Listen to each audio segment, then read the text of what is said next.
Welcome back. If you're here, it means you are serious about understanding the systems that control your money and your decisions. Today, we are doing the full, unabridged deep dive exploration into one of the most insidious psychological traps in modern consumerism, mental accounting. The core concept we're tackling is mental accounting bias. Simply put, it's the human tendency to categorize and compartmentalize money in our minds, treating different pools of cash as if they have separate identities and rules. Our financial system is designed to exploit this. Instead of viewing your money as one fungible resource, which it is, they force you to treat different purchases as separate, emotionally charged events. Think about it. You might mentally budget $50 for gas, but when you see a new model car, that mental boundary collapses because the emotional weight of new overrides your logical accounting. This leads us directly to the anchor point, the moment they ask, "What payment do you want?" This isn't a question of convenience, it is a psychological maneuver.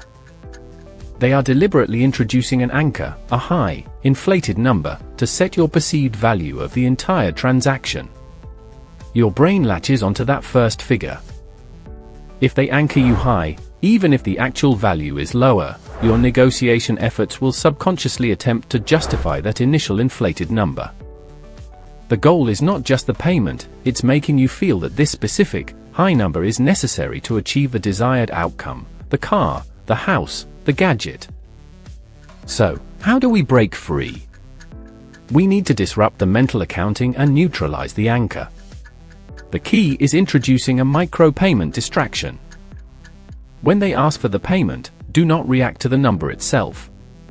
Instead, immediately pivot the conversation back to the total cost of ownership and the underlying assets. Ask them to break down the interest rate, not just the payment amount. Force them into granular detail that disrupts their smooth psychological flow. This forces the salesperson to abandon their prepackaged, high-number script and revert to basic financial facts, which are usually less favorable for them. Another tactic is to introduce a micropayment distraction early in the process. Talk about smaller, unrelated costs, like maintenance or insurance premiums, before they even mention the loan. By focusing on these smaller, manageable details first, you train your brain to view the entire transaction as a collection of small, negotiable inputs, rather than one massive, overwhelming number. Remember, the goal is to shift your focus from "what payment do I have to make" to "what is the true cost of this asset over its lifespan?" This is about regaining cognitive control. You are not negotiating based on emotion or perceived need, you are negotiating based on objective financial reality. When you feel that pressure, that urge to just agree and make it go away, pause. Take 3 seconds. Breathe.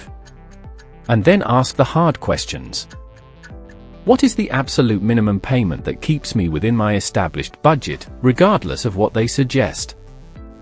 What are the hidden fees? The documentation fee, the prep fee, these are often where they sneak in extra mental accounting charges. Never sign anything without having fully understood the implications of every single line item. Treat that contract like a legal puzzle, not a promise. If they try to rush you, if they use scarcity, "This deal expires today." That is the emotional trigger designed to bypass your rational brain. Recognize it. Your emotional state is their primary tool. They want you to feel relief at the end of a long, stressful negotiation, making you more susceptible to accepting an inflated number. The micropayment distraction isn't just about money, it's a psychological reset.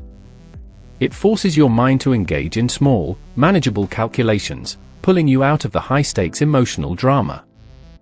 When you successfully deconstruct the anchor, you are not just saving money, you are proving to yourself that your rational mind is stronger than their psychological playbook. This skill, the ability to mentally compartmentalize the negotiation and refuse the emotional pull of the first number, is transferable. It applies to salaries, investments, even relationship boundaries. If you are constantly feeling like you're being taken advantage of, it is rarely bad luck. It is almost always a predictable psychological system at work. Understanding mental accounting allows you to see the invisible lines they are drawing around your money, and then redraw them yourself. So, the next time someone asks you for your desired payment, remember this framework. Don't answer with a number, answer with a question that forces them to reveal their true cost structure. This isn't just about saving cash, it's about reclaiming your intellectual sovereignty in a world designed to make you feel indebted and overwhelmed. Master this bias, and you don't just negotiate better deals, you fundamentally change how you perceive value itself.